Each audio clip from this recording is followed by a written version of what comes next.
শুরু করছি আজকের গল্প অদৃশ বর্ধনের লেখা চুল। যে কাহিনীটি আপনাদের আজ বলতে যাচ্ছি তা বিশ্বাস করা না করাটা আপনাদের অভিরুচি, কেননা নিজের মনেই বিশ্বাস উৎপাদন করানোর মতো যুক্তি আজও আমি খুঁজে পাইনি। বেশ কয়েক বছর আগেকার কথা, সালটা খুব সম্ভব 1932। রাত 10:30 বেজে গেছে। শয়নের উদ্যোগ করছি, এমন সময় সদর দরজার কলিং বেলটা বেজে উঠল এবং তার মিনিট খানেক পরেই বিবেকের পুরনো চাকর রাধু হাতে তুলে দিলে ওপরে লাল পেন্সিলে জরুরি লেখা ভারী এনভেলাপটা। ভেতরে কয়েক তারা কাগজে দ্রুত হস্তে লেখা একটা চিঠি।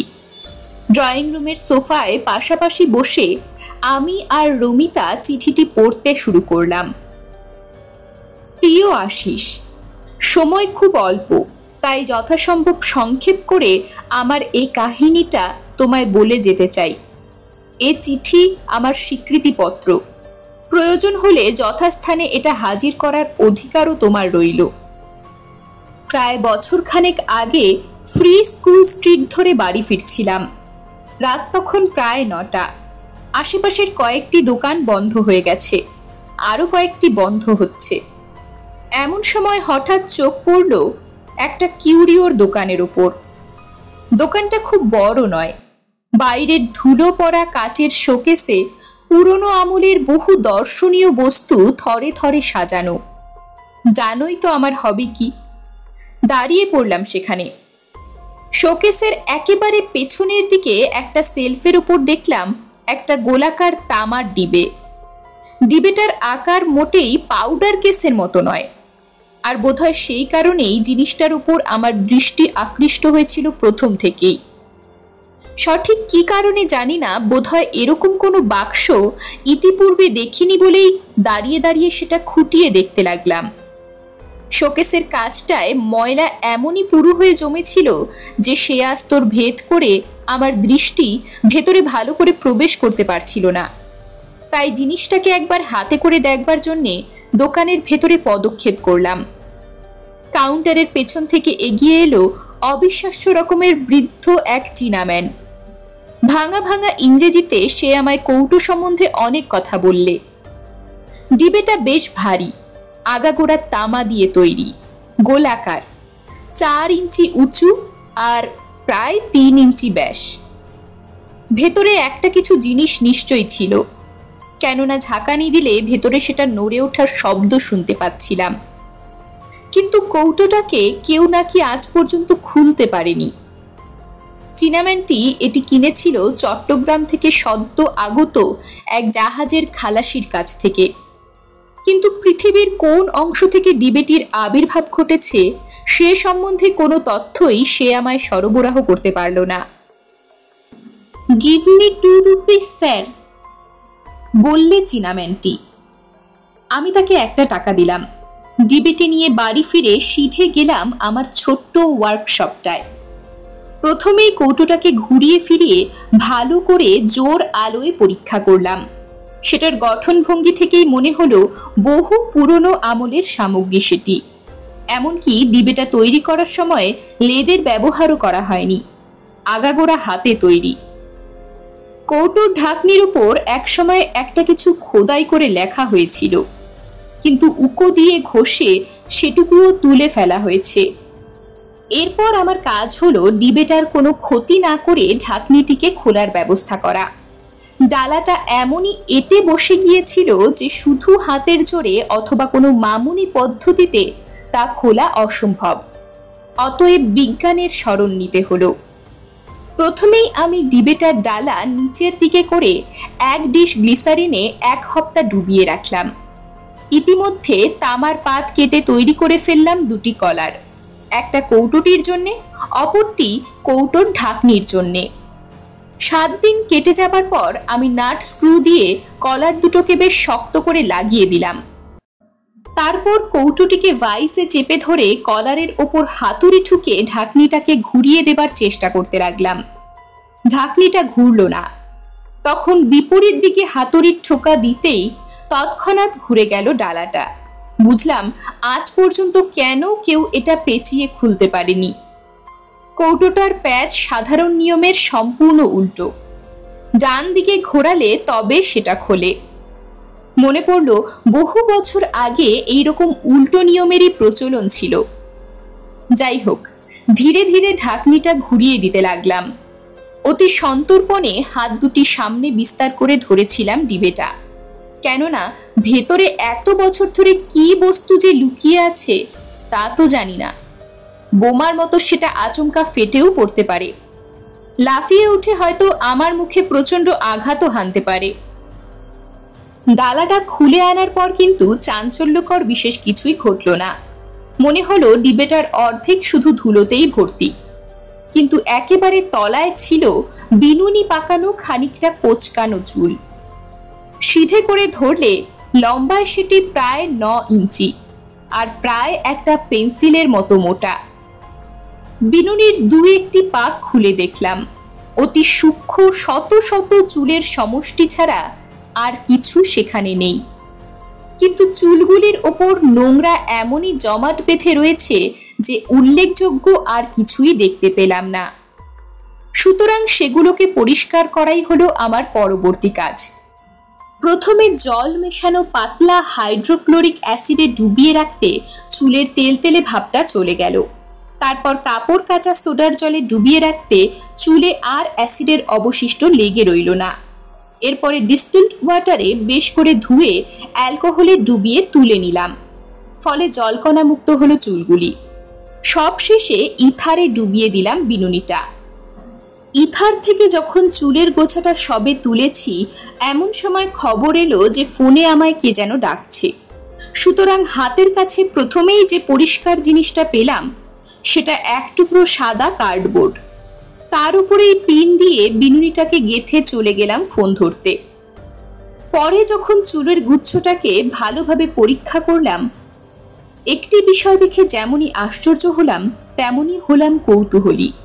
চুলগুলি একজন নারীর কেশ থেকে সংগৃহীত হয়নি, বিভিন্ন নারীর কেশসম্ভার থেকে সংগ্রহ করে এনে তবে তাদের বিনুনি পাকিয়ে একত্র করে রাখা হয়েছে। ঘোর কৃষ্ণবর্ণ থেকে শুরু করে বাদামি, লালচে, সোনালি, এমনকি শ্বেত শুভ্র চুল পর্যন্ত পাকিয়ে রাখা হয়েছে পরম যত্নে। কোনো চুলেরই কৃত্রিম রং নেই। তা থেকেই প্রমাণিত হয় কত বহু বছর আগেকার সে বিনুনিটি। এরপর নিছক কৌতূহলের বশে দু একজনকে বিনুনিটি দেখালাম, কিন্তু বস্তুটি তাদের বিশেষ আগ্রহের খোরাক হয়ে উঠেছে বলে মনে হলো না। সুতরাং সেটিকে আমি তামার ডিবেতে ভরে কাবার্ডের অন্যান্য সংগ্রহের সাথে রেখে দিলাম। তারপর একসময় ধীরে ধীরে মন থেকে মুছে গেল সে কথা। আর তারপরেই ঘটল অদ্ভুত ঘটনাটা। প্রায় দিন 10 পরে হঠাৎ দেখা হয়ে গেল আমার এক বন্ধুর সাথে আর এক বন্ধুর বৈঠকখানায়। বন্ধুটির নাম সমরজিৎ। সমরজিতের কপাল ঘিরে একটা পুরু ব্যান্ডেজ। স্বভাবতই জিজ্ঞেস করলাম তার মাথায় কি হয়েছে, কিন্তু তার উত্তর শুনে অবাক হয়ে গেলাম। মাথায় যে তার কি হয়েছে তা সে নিজে তো জানেই না, এমনকি তার ডাক্তারও জানে না। চা খেতে খেতে আচম্বিতে সে ধরাস করে পড়ে যায় মেঝের ওপর, নিস্পন্দ দেহে পড়ে থাকে। বেজায় ভয় পেয়ে গিয়ে তার স্ত্রী তৎক্ষণাৎ খবর পাঠালে ডাক্তারের কাছে। মিনিট 5 মধ্যেই চেতনা ফিরে আসতে উঠে বসে জিজ্ঞাসা করলে সমরজিৎ যে কে তার কপালে মারল। কিছুক্ষণের মধ্যেই সুস্থ হয়ে উঠল সে। শুধু কপালে তীব্র যন্ত্রণা বোধ ছাড়া আর কোনো অসুবিধা রইল না। কপালের যে স্থানটায় যন্ত্রণাটা অনুভূত হচ্ছিল সেখানটায় ডাক্তার প্রথমে একটা লালচে দাগ ছাড়া আর কিছুই দেখতে পেলে না। দাগটা ধীরে ধীরে স্পষ্ট হয়ে উঠছিল, ধীরে ধীরে পরিষ্কার হয়ে ফুটে উঠতে লাগলো দাগটা। শেষে মনে হলো কপালের ওই স্থানটায় লাঠি দিয়ে হানা হয়েছে এক প্রচন্ড আঘাত। পরের দিন দাগটা সেই রকমই রইল, তবে দেখা গেল দাগটার চারিদিকে বেষ্টন করে গোলভাবে ফুটে উঠেছে থেতলে যাওয়ার মতো একটা চিহ্ন, নীলচে কালশিটের আভা। তারপর ধীরে ধীরে সব ভালো হয়ে আসতে লাগলো। ব্যান্ডেজ খুলে সমরজিৎ দাগটা আমায় দেখালো। গোলাকার কালশিটের মাঝে ঈষৎ বাঁকানো রক্তবর্ণ একটা দাগ ছাড়া আর কিছুই নেই। বিশ্রী কৃমি কীটের মতো লাল আভা নিয়ে প্রকট হয়ে রয়েছে দাগটা। ডাক্তারের মতে দুর্বলতাবশত হঠাৎ মাথা ঘুরে যাওয়ার ফলে পড়ে যায় সমরজিৎ। সেই সময় কোনো রকমে মাথাটা ঠুকে যাওয়ার ফলেই এই বিপত্তির সৃষ্টি। ডাক্তারের যুক্তিহীন মতের এইখানেই সমাপ্তি।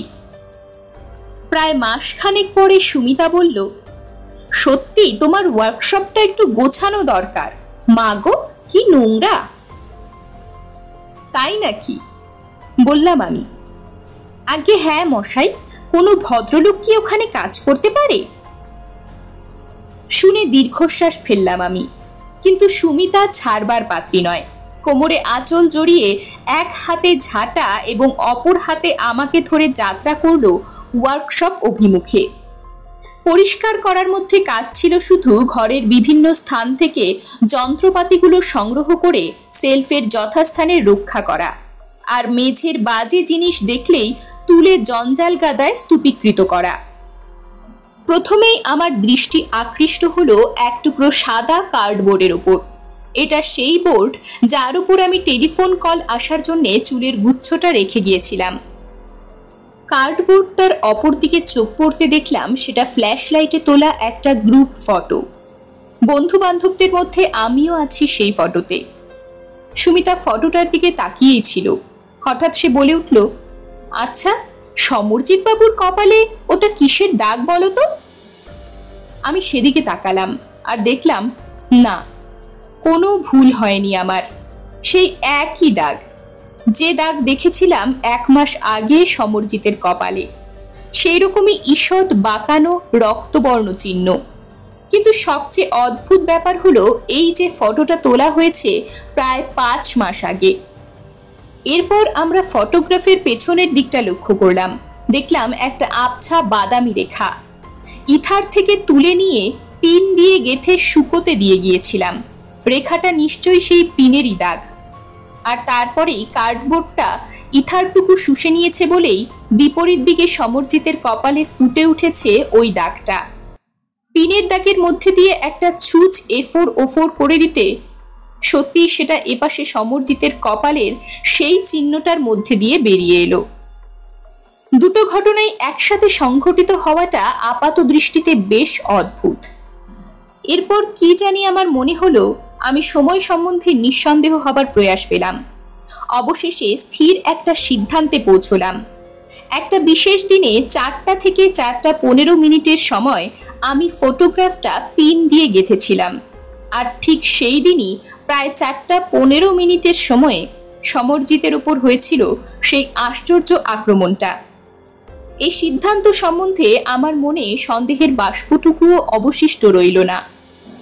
দুটো ঘটনার মধ্যেই রয়েছে বেশ স্পষ্ট একটা এককালীন সংঘটনের সম্পর্ক। এই কথাগুলোই একদিন চিন্তা করতে করতে আচম্বিতে মনের মধ্যে উদিত হলো একটা মতলব। পরীক্ষাটা একবার চেষ্টা করে দেখতে হবে। অবশ্য সমরজিৎ বেচারার ওপর আর নয়, কেননা ইতিপূর্বেই তার উপর অজান্তেই তো বেশ একচোট হয়ে গেছে। আর তাছাড়া সে আমার বন্ধু তো বটেই। শত্রুদের প্রতি আমাদের যে সদয় ভাবাপন্ন হওয়া উচিত এই কথা আমার অজানা নয়। আর বাস্তবিক পক্ষে সে বাক্য আমি কিছু কিছু মেনে চলতেও চেষ্টা করি।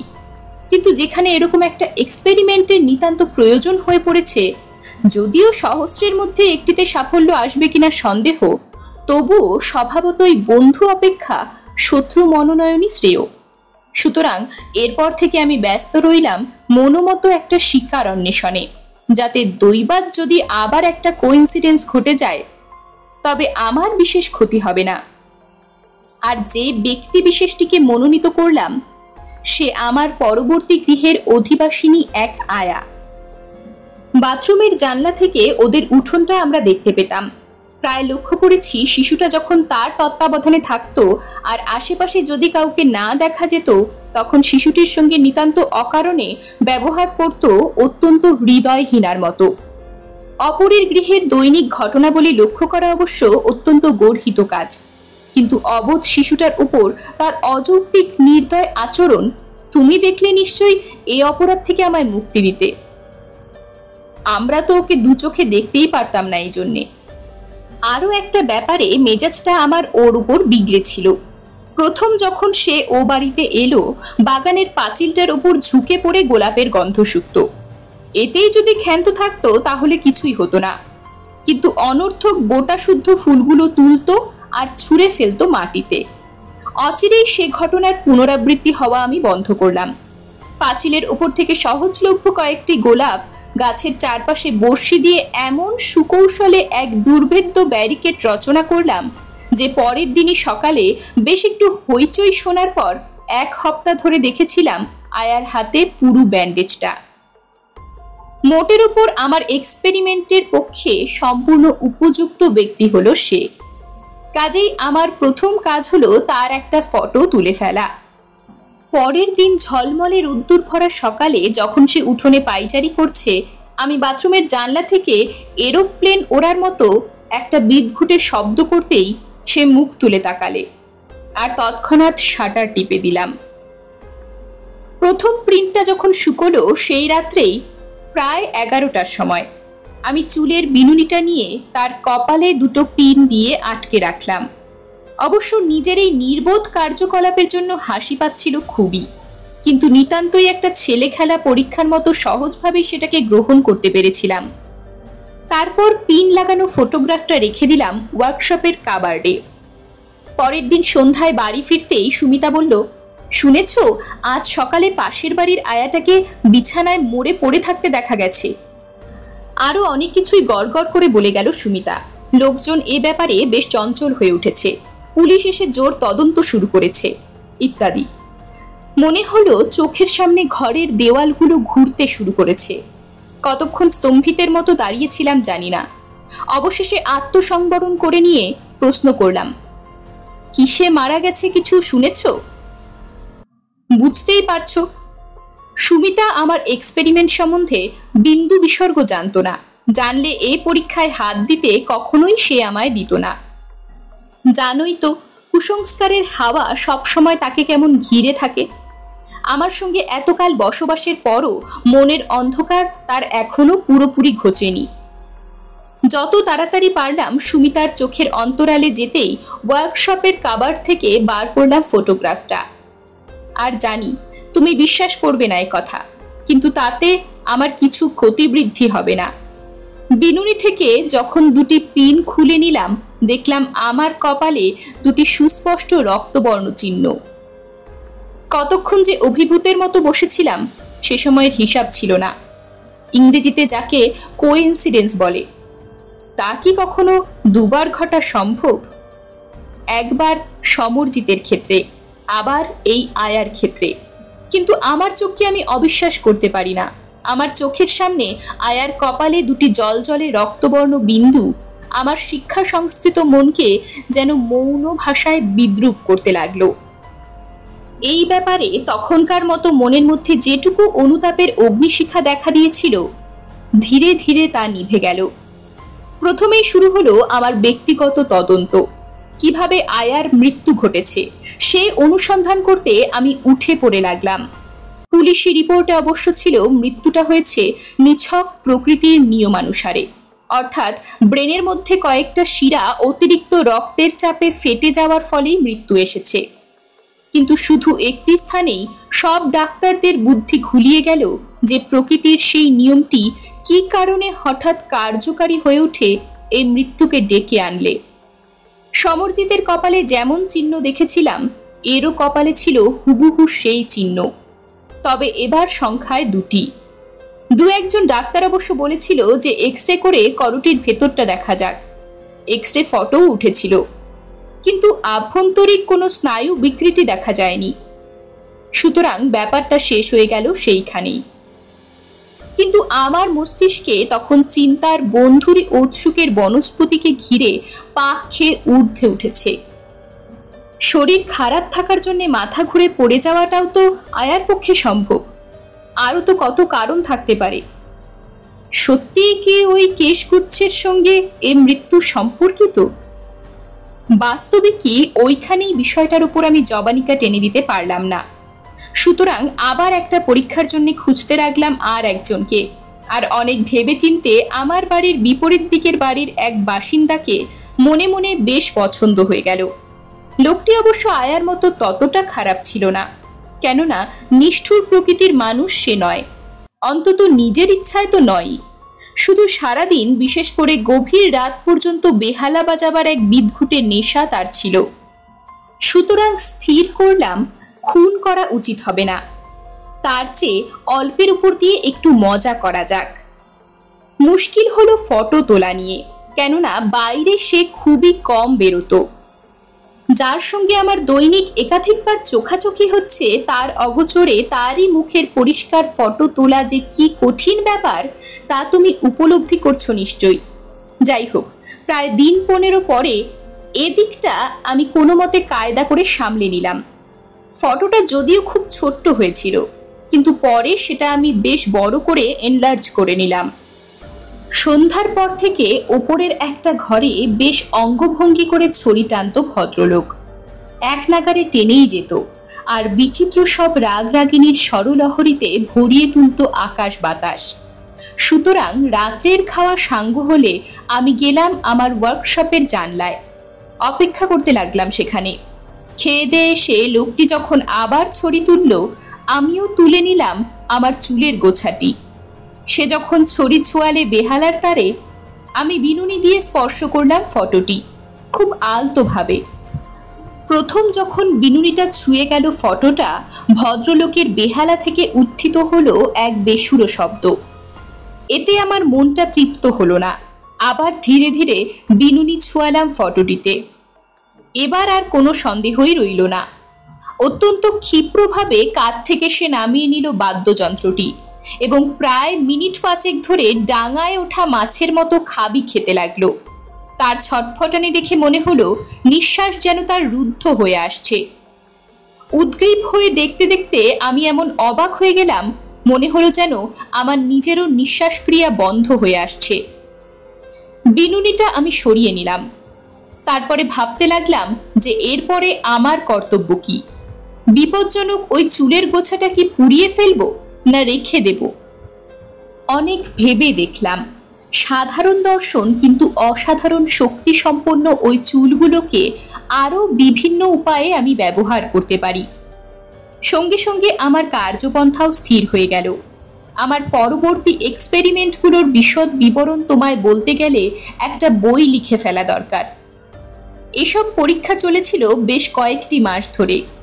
শেষকালে সমগ্র বিষয়টাকে আমি এমন একটা নিখুঁত বিজ্ঞান পরিধির মধ্যে কেন্দ্রীভূত করে ফেললাম যে যে কোনো জীবন্ত প্রাণীকে মশক দংশনের মতো ক্ষুদ্র যন্ত্রণা দেওয়া থেকে শুরু করে হত্যা করা পর্যন্ত আমার কাছে নিতান্ত ছেলে খেলার ব্যাপার হয়ে দাঁড়ালো। মনে রেখো, এই সাফল্য এসেছিল একটি পুরুষ, একটি নারী, অসংখ্য কুকুর, বেড়াল, খরগোশ আর চেতনা সম্পন্ন প্রাণীর বিনিময়ে। এরকম একটা আবিষ্কার করে যে আনন্দ আমি পেয়েছিলাম, এক্সপেরিমেন্টের পর এক্সপেরিমেন্ট করে যে মজা অনুভব করেছিলাম, তা প্রকাশ করা ভাষার সাধ্য নয়। মনটা কেমন জানি এক নিষ্ঠুর আনন্দে উঠত ভরে, আর বারবার সেই আনন্দেরই আস্বাদ পাওয়ার নেশায় মনটা ব্যাকুল হয়ে উঠত। তারপর একদিন আমার দৃঢ় বিশ্বাস জন্মালো যে এই অপরিমেয় শক্তির প্রসাদে ত্রিভুবন জয় করাও আমার আর অসাধ্য নয়। কেশগুচ্ছটার ব্যবহার মাত্রা সম্বন্ধে আমার জ্ঞান, অভিজ্ঞতা এবং দক্ষতা এমনই গভীর আর নির্ভুল হয়ে উঠল যে ভাবলাম, এরপর যদি এই শক্তিকে বাস্তব ক্ষেত্রে প্রয়োগ না করি, তাহলে সেটা হবে নিতান্তই পরিতাপের বিষয়। অর্থাৎ অন্যভাবে বলতে গেলে, অধিক জীবন নষ্ট না করে অল্প সময়ে এবং অল্পায়াসে সৌভাগ্য সূর্যকে মধ্য গগনে আনতে হলে এবার শক্তির বাস্তব প্রয়োগ নিতান্ত প্রয়োজন। ভেবে দেখলাম, অপ্রিয় ভাজন আর অবাঞ্ছিত ব্যক্তিদের ওপর ক্রমাগত শক্তির প্রয়োগ করতে গেলে সময় লাগবে অনেক। অর্থাৎ ধরা যাক, যে লোকগুলোকে তুমি দুচক্ষে দেখতে পারো না, তাদের নামে মোটা ইন্স্যুরেন্স করে দিলে, এরপরেই তাদের মৃত্যু হওয়াটা নিতান্ত অস্বাভাবিক হয়ে দাঁড়াবে। সুতরাং অন্ততপক্ষে 1 বছর তো তোমাকে অপেক্ষা করতেই হবে। আর তাছাড়া কয়েকবার এইরকম মৃত্যু হওয়ার পর প্রত্যেকবারই মনে একটা খটকা লাগবে। তখনই কোম্পানির পেমেন্ট দেওয়া নিয়ে শুরু হবে হাঙ্গামা। ভাবতে ভাবতে আচম্বিতে মস্তিষ্কের স্নায়ুগুলোর মধ্যে দিয়ে বিদ্যুৎ চমকের মতোই খেলে গেল এক অভিনব পরিকল্পনা। তোমার বোধহয় মনে থাকতে পারে যে কয়েক মাস আগে থেকে আমি রেস কোর্সের মাঠে যাতায়াত শুরু করেছিলাম, আর প্রতিটি বাজিতে মোটা অর্থ ফেলেছি, তুলে এনেছি তার বহুগুণ অর্থ। তোমরা বলেছিলে হঠাৎ আমার উপর মা লক্ষ্মী সদয় হয়ে উঠেছেন, কেননা একটি বাজিতেও না হেরে স্বল্পকালের মধ্যে কয়েক লক্ষ টাকার মালিক হওয়ার এরকম নজির তোমাদের চোখে আর পড়েনি। কিন্তু আমার এই সৌভাগ্যের মূলে কি ছিল জানো? বিচিত্র বর্ণের ওই কেশগুচ্ছটি। কাজটা খুবই সহজ। আমাকে সংগ্রহ করতে হয়েছিল শুধু এক টুকরো কার্ডবোর্ড, আর তার উপরে আঠা দিয়ে লাগিয়ে রেখেছিলাম একটি ছাড়া সবকটি দৌড়বাজ ঘোড়ার ফটোগ্রাফ। যেটির ফটো ছিল না সেটির উপরই বাজি ধরতাম আমার সর্বস্ব। তারপর দৌড় শুরু হওয়ার একটু আগে এসে বসতাম সুবিধা মতো নিরালা দেখে এক জায়গায়। এমন জায়গা বেছে নিতাম যেখান থেকে সমস্ত রেস কোর্সটা পড়ে থাকতো আমার চোখের সামনে। ভাবছো বুঝি রেসের ঘোড়াগুলোকে আমি জখম করে দিতাম? ভুল ধারণা। মারাত্মক রকমের আমি কিছুই করতাম না। শুধু ঘোড়াগুলো যখন দৌড়তে শুরু করতো আমি বিনুনিটা খুব আলতোভাবে ফটোগুলোর ওপর দিয়ে বুলিয়ে নিয়ে যেতাম। ফলে ক্লান্তিবোধ ছাড়া ঘোড়াগুলোর আর কোনো ক্ষতিই হতো না। যদি দেখতাম তা সত্ত্বেও কোনো তেজি ঘোড়া আমার প্ল্যান বানচাল করার চেষ্টা করছে, তখন আবার একটু মোলায়েম স্পর্শ, ব্যাস। দৌড়ের মাঝে সবকটি ঘোড়াই যেন ক্লান্ত হয়ে না পড়ে আর দৌড় যেন পণ্ড হয়ে না যায়, সেজন্য আমি গোড়া থেকেই বেশ সতর্ক থাকতাম। একটা ছাড়া সবকটি ঘোড়াই যদি ভূমিশয্যা গ্রহণ করে অথবা থেমে গিয়ে ছটফট করতে থাকে, তাহলে রেস বাতিল হয়ে যাবার সম্ভাবনা খুবই বেশি। সুতরাং রীতিমতো নৈপুণ্যের সঙ্গে চুলের গোছা ব্যবহার করেছি প্রতিবার, আর ঘরে এনেছি রাশি রাশি অর্থ। কিন্তু এজন্যে আগে থেকেই আমায় দিতে হয়েছিল তিনটি মহড়া, আর প্রতিটি হয়েছিল অতীব চমৎকার। এই সময় থেকেই আমার মানস তটে আছড়ে পড়তে লাগলো একটির পর একটি পরিবর্তনের ঢেউ। তোমার কাছে সবই আজ স্বীকার করতে বসেছি, গোপন কিছুই করব না। সাধারণ মধ্যবিত্তের অনটনের মধ্যে থেকে অপরিমেয় ক্ষমতা আর অর্থ প্রাচুর্য এসে পড়লে পরিবর্তন আসাটা স্বাভাবিক। আমি যে শুধু বৈভব স্রোতেই গা ভাসালাম তা নয়, সেই সাথে বিস্তৃত হলাম আমার আজন্মের শিক্ষা, নৈতিক নিষ্ঠা। ভুলে গেলাম আমার চরিত্রের বলিষ্ঠতা আর আদর্শ, ভুলে গেলাম আমার বিবাহিত জীবনের কর্তব্য। আমি মদ ধরলাম, একদিনেই আসক্তি আমার আসেনি। মনটা যখন বেজায় খুশি হয়ে উঠত, তখন খুশির মাত্রায় আরো দু এক পর্দা রং চড়াবার অভিলাষে দু এক চুমুক রঙিন পানীয়ের আস্বাদ গ্রহণ করতাম। যত দিন যেতে লাগলো অর্থ আসতে লাগলো স্রোতের মতো, আর ততই ধীরে ধীরে মনের যেটুকু বাধা ছিল তাও গেল মুছে। বিজয় গৌরবে উল্লসিত হয়ে মদ খাওয়াটা তখন প্রায় নিত্যকর্মেই দাঁড়িয়ে গেল। এজন্যে কোনোদিন আর অনুভব করিনি কোনো গ্লানি। সুমিতা প্রথমটা ধরতে পারেনি, তারপর যখন পানীয়ের মাত্রা সীমা ছাড়ালো, সুমিতার আর কিছুই অজ্ঞাত রইল না। কিন্তু ভাই আশিস, তার মতো স্ত্রী পাওয়া বহু জন্মের পুণ্যের ফল।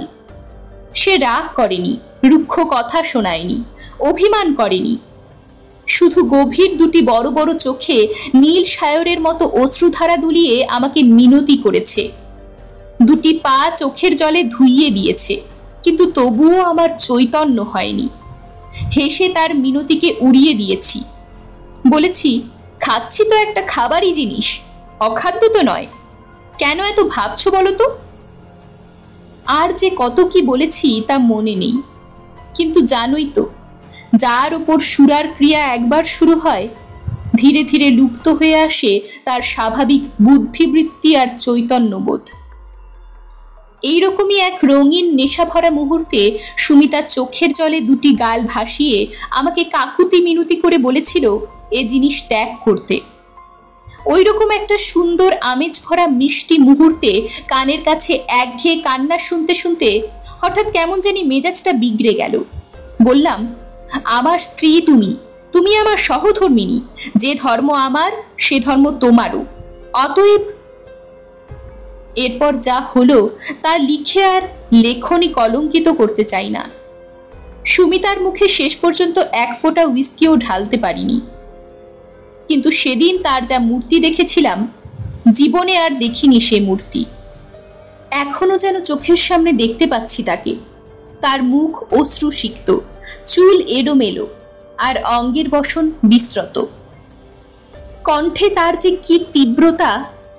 যেটুকু চৈতন্য আমার জেগেছিল, এরপর সেটুকুও যেন লোপ পেল। কি সে বলেছিল মনে নেই, শুধু মনে আছে মাথার মধ্যে যেন দাউ দাউ করে জ্বলে উঠেছিল নরকের আগুন।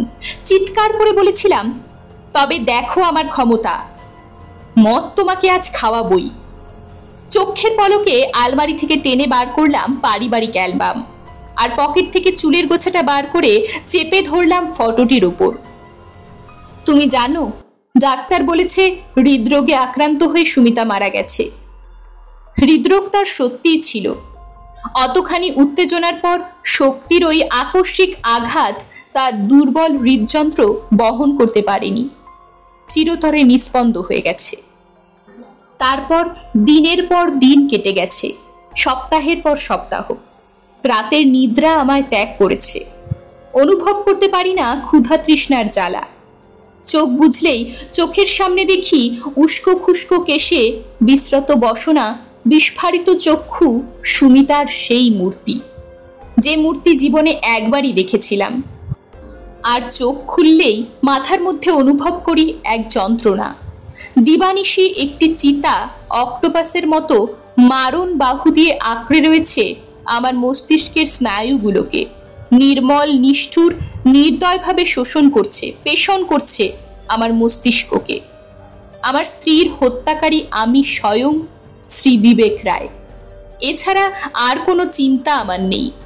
বুঝতে পারছি আমি পাগল হয়ে যাচ্ছি। দিবারাত্রি বিড়বিড় করে কি সব বকি। ভালোবাসি নির্জন থাকতে, এমনকি রাধুও সামনে এসে পড়লে উঠি আতকে। এই বুঝি সে ধরে ফেললো আমার অপরাধ। আমি বেশ বুঝতে পারছি আমার চিন্তাধারা বিকৃত হয়ে যাচ্ছে, আমি উন্মাদ হয়ে যাচ্ছি। কিন্তু তার আগেই লিখে রেখে গেলাম আমার স্বীকৃতি। বিশ্বাস করো আর নাই করো, যে মহাপাপ আমি করেছি তার শাস্তি দেবার আয়োজন করেছেন বিধাতা স্বয়ং সারাটা জীবন ধরে। কিন্তু আমি পারবো না, এই শাস্তি সারা জীবন ধরে বহন করতে আমি পারবো না। ইতি, তোমার বিবেক। স্ত্রী শোকে সত্যিই বেচারা একেবারে উন্মাদ হয়ে গেছে। চিঠিটা ভাঁজ করতে করতে বললাম আমি, ওগো না, তোমার দুটি পায়ে পড়ি, এক্ষুনি চলো। আমার কেমন জানি মনে হচ্ছে একটা বিপদ এক্ষুনি ঘটবে। বলতে বলতে রমিতার দুই চোখ জলে ভরে ওঠে।